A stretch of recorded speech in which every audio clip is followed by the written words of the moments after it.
Kim Jong Un watched as North Korea's newest warship was crushed in a catastrophic launch. North Korea was left exposed and humiliated in front of the world.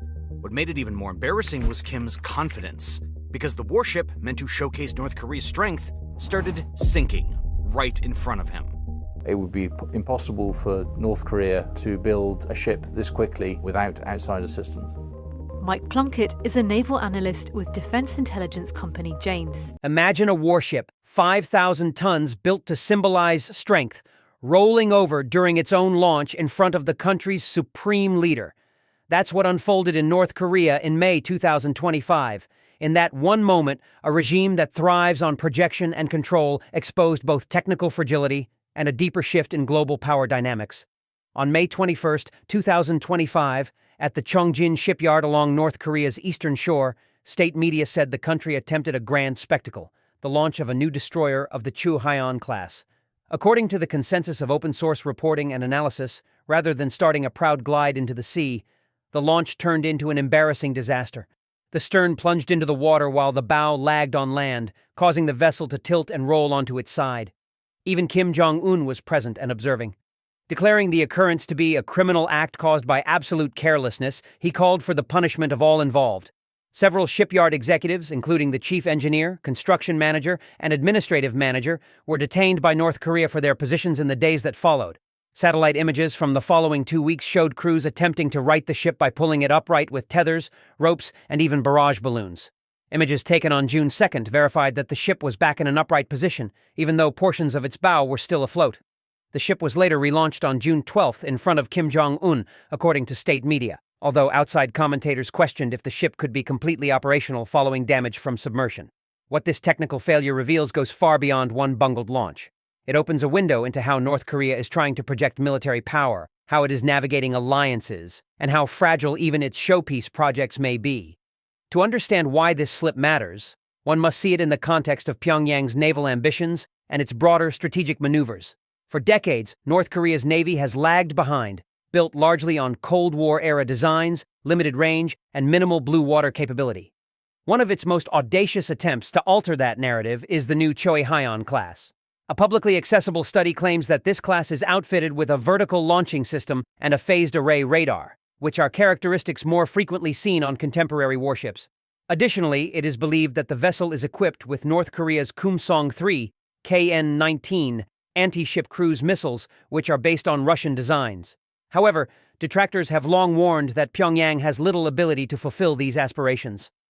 The infrastructure of shipyards in locations such as Chongjin is designed for cargo or fishing boats, not for large warships.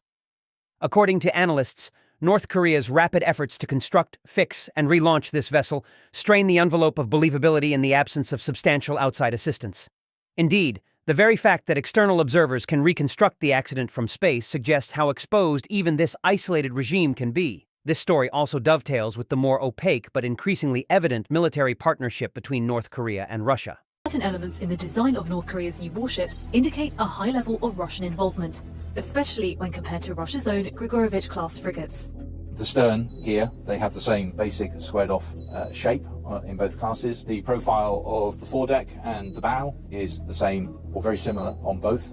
Images of the Cheohyang destroyer launched in April also bear a strong resemblance to the Russian warship. Over the past few years, as Russia's war in Ukraine has stretched its resources, Moscow has sought alliances with unconventional partners.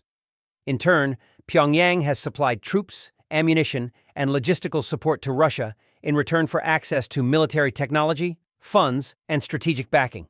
North Korea began sending troops to Russia in late 2024, according to South Korean intelligence. The force strength is estimated to be between 11,000 and 15,000 people. According to some sources, Pyongyang intends to send more fighting or construction forces to help in the Kursk region or elsewhere in 2025. The deployment of North Korean forces carries symbolic weight and gives Pyongyang military exposure, diplomatic currency, and bargaining leverage, according to some analysts, even though their real operational influence may be little.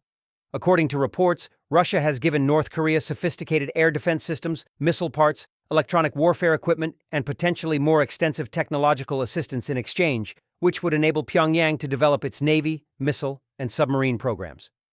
A recent UN arms monitoring report even flagged the transfer of Russian Panzer-M short-range air defense systems, which Russia almost never exports, to North Korea in exchange for diplomatic and military support. The economic angle also factors in. A South Korean think tank, KITA, estimated that North Korea could have earned as much as 19 to 20 billion US dollars for its military support to Russia by mid-2025. Still, analysts caution that much of that revenue likely flows upward to regime elites rather than to frontline troops.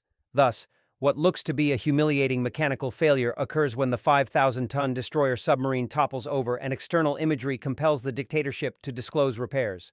However, it is a microcosm of North Korea's larger strategic conundrum, attempting to overcome decades of military backwardness by forming alliances and transferring technology swiftly while battling the constraints of its own industry and the vulnerability that results from overreach.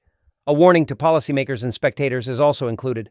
Unpredictably shifting regional balances could result from North Korea's acceptance of increased Russian influence in its military activities. And if the regime is quick to sacrifice prestige for speed, releasing a ship publicly just weeks after a failed launch, it suggests that image and propaganda are driving priorities as much as engineering logic. Still, reality constrains ambition. Even if the ship is relaunched, doubts will linger over how much damage occurred inside: flooded compartments, corroded sensors, misaligned weapons, and whether the vessel will perform as advertised. That's without mentioning the fact that North Korea has very few credible naval rivals to test against, and would be unlikely to field such ships in contested open ocean operations. Analysts have noted that many of its submarines remain noisy, short-range, and ill-suited for extended action. In short, the launch that went sideways was more than an embarrassment. It pulled back the curtain on a regime that is straining to modernize, leaning heavily on foreign partnerships and risking spectacle at the expense of substance. That one ship, faltering in front of cameras and satellite eyes, reveals far more than its immediate failure. It reflects a state scrambling to signal strength even while its foundations remain brittle. The image of a warship tilting into the sea may be dramatic, but the real story lies in what it reveals. North Korea isn't just trying to show muscle, it's trying to reinvent itself, and in doing so, it is exposing the fragile architecture under its power plays. In the world of naval might, a tipping ship can speak louder than any missile test.